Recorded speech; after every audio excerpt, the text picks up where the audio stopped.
Legend of जियानवू के last part के अंदर हमने ये देखा था कि होश में आने के बाद यू चैन किंगडम ऑफ जाओ की प्रिंसेस से ये बोलता है कि वो उसको अपना डिसाइपल बना लेगा। जिसके बाद वो किंगडम ऑफ जाओ से निकल जाता है और उसने जाते हुए मिस जिनी को भी इन्फॉर्म कर दिया था इस बारे में, और जाते हुए उसका सामना होता है घोस्ट ऑफ पिल से। और साथ ही यहाँ पर शंगन फैमिली की एक लड़की जिसका नाम नीशैन था, वो अकेले घूमने के चक्कर में अपने एल्डर बो से अलग हो जाती है। और जब घोस्ट ऑफ पिल यू चैन को पकड़ के रखा होता है और उसको मारने वाला होता है, तब नी शेंग उसकी आवाज सुनकर यू चैन को बचाने के लिए आ जाती है। लेकिन ये दोनों अभी काफी ज्यादा वीक थे घोस्ट ऑफ पिल के सामने, इसलिए घोस्ट ऑफ पिल इनको पकड़कर अपने फर्नेस के अंदर बंद कर देता है। और साथ ही एल्डर बो आ चुका था हैंगोआ सेक्ट में हेल्प मांगने के लिए। और दूसरी तरफ ब्लड डीमन सेक्ट के लोग अब घोस्ट ऑफ पिल को ढूंढ रहे थे ताकि वो उसकी हेल्प से अपने तियांजी पिल को कंप्लीट कर सके। और इसी के साथ इस पार्ट की स्टार्टिंग हो जाती है। और इस पार्ट की स्टार्टिंग में हम ये देख पाते हैं कि अभी भी ये दोनों इस फर्नेस के अंदर बंद थे, लेकिन धीरे धीरे इस फर्नेस के अंदर की आग बढ़ती जा रही थी और इससे इन दोनों को प्रॉब्लम हो रही होती है। और यू चैन नी शेंग से पूछता है कि क्या तुम ठीक हो, लेकिन नी शेंग उससे बोलती है कि तुम बस अपनी चिंता करो, मैं यहाँ पर खुद को संभाल सकती हूँ। और नी शेंग का ये मानना था कि इस फर्नेस के अंदर ये लोग मर जाएंगे और इनकी कल्टीवेशन पावर भी अब सील हो चुकी है और इस सील को वो खुद नहीं तोड़ सकते। जिसके बाद ये सुनकर यू चैन के मन में एक आइडिया आता है और वो अब अपनी डॉल को बाहर निकालता है, जिसकी हेल्प से वो खुद के ऊपर लगे हुए सील को तोड़ देता है। और उस सील को तोड़ने के बाद वो नी शेंग को भी उस सील से फ्री कर चुका था। जिसके बाद नी शेंग उससे पूछती है कि अगर तुम्हारे पास एक डॉल थी तो तुमने इसका यूज पहले क्यों नहीं किया। लेकिन यू चैन की डॉल पहले बैटल में टूट गई थी, इसलिए वो इसका इस्तेमाल पहले नहीं कर पा रहा था। और अब क्योंकि नी शेंग अपनी कल्टीवेशन पावर का इस्तेमाल कर सकती थी, इसलिए वो यहाँ से निकलने की कोशिश कर रही थी, लेकिन यू चैन उसको रोक लेता है और उसको समझाता है कि अगर हम ऐसे ही बाहर चले गए तो हम मारे जाएंगे उस घोस्ट ऑफ पिल के हाथों से। और इसीलिए पहले हमें इस फर्नेस के अंदर जितने भी पावर्स और कल्टीवेशन एसेंस जमा है, हमें उनको रिफाइन कर लेना चाहिए अपनी बॉडी के अंदर। और ऐसा करने से हमें थोड़ी आसानी होगी घोस्ट ऑफ पिल से फाइट करने में। और ऐसा बोलते हुए यू चैन कल्टीवेशन करने के लिए बैठ चुका था और उसको देखकर नी शेंग भी अपनी कल्टीवेशन लेवल को एडवांस करने के लिए बैठ जाती है। और अब ये दोनों बैठकर फर्नेस के अंदर की एसेंस का इस्तेमाल करके अपनी पावर्स को थोड़ा थोड़ा बढ़ा रहे थे। और उधर फर्नेस के बाहर खड़ा घोस्ट ऑफ पिल, उसे पता नहीं था कि यू चैन और नी शेंग उसकी सील से अब आजाद हो चुके हैं। और उसको लग रहा था कि शायद उसने अपनी एसेंस का इस्तेमाल कम किया है, इसलिए वो अपनी पिल की पावर्स को बढ़ाने के लिए उसमें और भी ज्यादा एसेंस डाल देता है। और इतने सारे एसेंस अब इस फर्नेस के अंदर आने की वजह से नी शेंग अपने कल्टीवेशन लेवल में ज़ेंगियांग स्टेज के लेवल 5 तक आ चुकी थी। और ये सुनकर यू चैन बोलता है कि मैं भी रेनुवन स्टेज के लेवल 4 तक पहुंच चुका हूं। और ये सुनने के बाद में नी शेंग को थोड़ा शॉक लगता है, क्योंकि यू चैन ने उससे भी ज्यादा एसेंस अपनी बॉडी के अंदर डाला था, तो अभी तक उसकी पावर्स तो बहुत ज्यादा बढ़ जानी चाहिए थी। और इसलिए वो यू चैन से इस बारे में पूछती है। और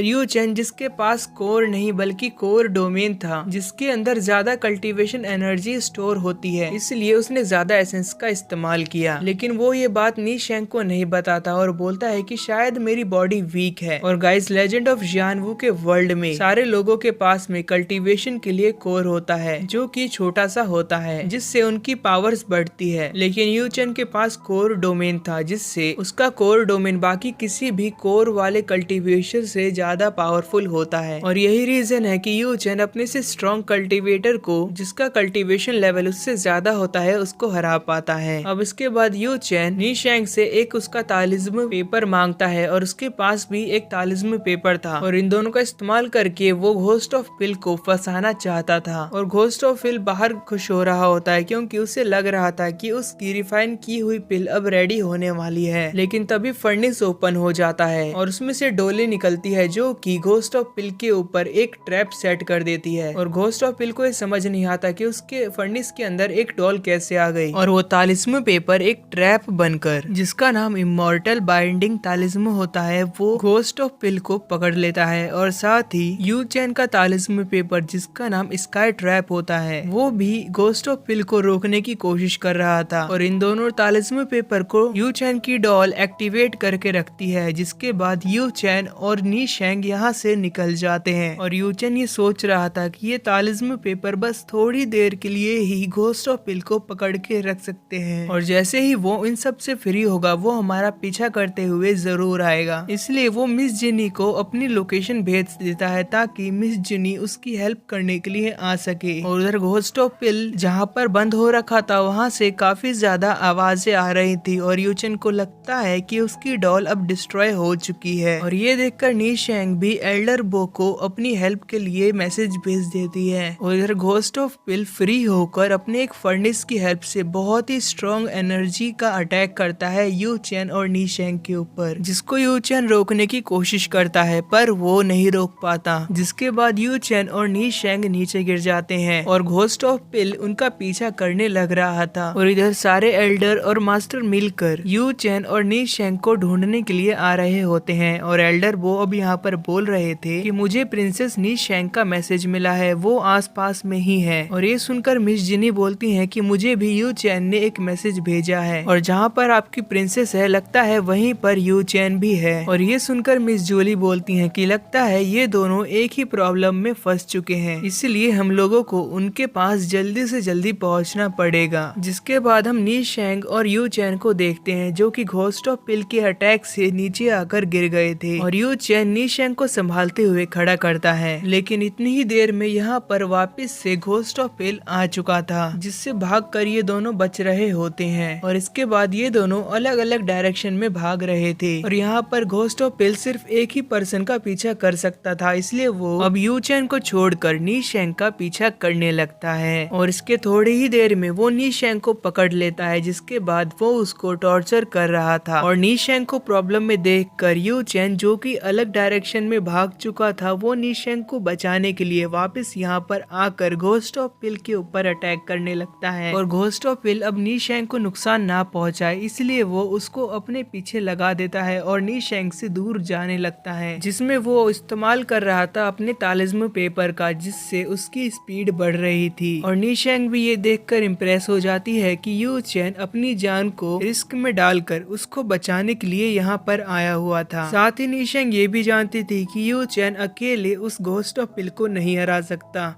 इसलिए वो हेल्प के लिए दूसरी डायरेक्शन में जाने लगती है। और यहाँ पर यू चैन अपनी स्पीड बढ़ाने वाले तालिस्म पेपर का पूरी तरीके से इस्तेमाल कर चुका था। और ये देखकर घोस्ट ऑफ पिल अपने स्नेक स्पिरिट का इस्तेमाल करते हुए यू चैन को इंजर्ड कर देता है और एक ऐसी जगह पर ले आता है जहाँ पर आगे जाने का कोई रास्ता नहीं था। और साथ ही उसको अब ये भी पता चल गया था कि यू चैन के पास में ट्रू फायर है, इसलिए वो यू चैन को मार के उसकी ट्रू फायर को लेना चाहता था। लेकिन यू चैन अपनी ट्रू फायर का इस्तेमाल करते हुए घोस्ट ऑफ पिल से फ्री हो जाता है। और इसके बाद यू चैन के पास जो डीमन ब्लड था वो उसका इस्तेमाल करने लगता है। और इसमें हम थंडर को भी देख पाते हैं, क्योंकि यू चैन के पास अभी हेवनली थंडर भी थी। और ये देखकर घोस्ट ऑफ पिल बहुत खुश होता है, क्योंकि वो सोच रहा था कि वो यू चैन के इस रियर ट्रेजर को उसे मार कर अपना बना लेगा। और वो यू चैन के ऊपर अटैक करने के लिए जाने लगता है। और दूसरी तरफ एल्डर बो अब नी शेंग को भागता हुआ देख लेते हैं। और अब ये सारे लोग वापस अब नीचे आ जाते हैं नी शेंग के पास में, जो कि उनसे बोलती है कि आप लोग जल्दी से जाकर यू चैन की हेल्प करो, उसकी जान को खतरा है। और ये देखकर एल्डर बो को छोड़कर बाकी सारे लोग यू चैन के पास में चले जाते हैं। और इधर घोस्ट ऑफ पिल अपनी 80% का पावर का इस्तेमाल करते हुए यू चैन के ऊपर काफी सारे अटैक कर रहा होता है। और यू चैन इसके बाद अपनी हेवनली थंडर की पावर का इस्तेमाल करता है, जिसकी वजह से वो घोस्ट ऑफ पिल के अटैक को बेकार कर पा रहा था। और ये देखकर घोस्ट ऑफ पिल बोलता है कि मैंने सोचा नहीं था कि तुम्हारे पास 3 रेयर ट्रेजर होंगे, और अब मैं तुम्हें बिल्कुल भी जिंदा नहीं छोड़ सकता, क्योंकि तुम्हारी हेल्प से मैं बहुत सारी पिल को अपनी पावर्स बढ़ाने के लिए रिफाइन कर सकता हूँ। और ये बोलकर वो अपने स्पिरिट स्नेक को यू चैन को मारने के लिए भेज देता है। लेकिन यू चैन अपने डीमन ब्लड का इस्तेमाल कर रहा था, इसलिए वो इस अटैक्स को डिस्ट्रॉय कर चुका था। लेकिन ghost of pill you chain के ऊपर पीछे से अटैक करके अब उसको दोबारा इंजर्ड कर देता है और यू चेन अब नीचे गिर चुका था और वो ये समझ रहा था कि वो एक ही साथ अपनी 3 स्ट्रॉन्ग पावर्स का इस्तेमाल कर रहा है, जिसकी वजह से उसकी बॉडी बहुत ज्यादा वीक हो रही है। और सेम बात घोस्ट ऑफ पिल भी बोलता है और घोस्ट ऑफ पिल बोल रहा था कि अगर तुम अपनी इन 3 पावर्स का ठीक से इस्तेमाल करना जानते तो तुम मुझे अभी तक मार चुके होते, लेकिन अब मैं तुम्हारी इन पावर्स को लेने वाला हूँ। और इतनी ही देर में यू चेन की इमॉर्टल आई खुद से एक्टिवेट होकर उसको एक नई ब्लैक फायर के बारे में बताती है, जिसका अटैक यू चेन कर देता है घोस्ट ऑफ पिल के ऊपर। और ये ब्लैक फायर एक ऐसी फायर थी जिसको किसी भी नॉर्मल चीज की हेल्प से बुझाया नहीं जा सकता। और ये बात घोस्ट ऑफ पिल भी सुन लेता है और वो इस फायर को बुझा कर देख रहा था, लेकिन ये फायर नहीं रुकती और घोस्ट ऑफ पिल को काफी पेन भी हो रहा था। और इस बात का फायदा उठाकर वो यहाँ से निकलने लगता है, लेकिन घोस्ट ऑफ पिल उससे बोलता है कि अगर तुम्हारी पावर्स मेरी नहीं हो सकती तो मैं तुम्हें यहाँ से जिंदा जाने नहीं दूंगा। और ये बोलकर वो उसके ऊपर एक अटैक करके यू चेन को नीचे गिरा देता है और हम ये देख पाते हैं कि यू चेन अब बेहोश हो चुका था और वो काफी हाइट से नीचे गिर रहा होता है। और यू चेन के जाने के बाद भी उसकी ब्लैक फायर नहीं रुक रही थी और ऐसा ही चलता रहता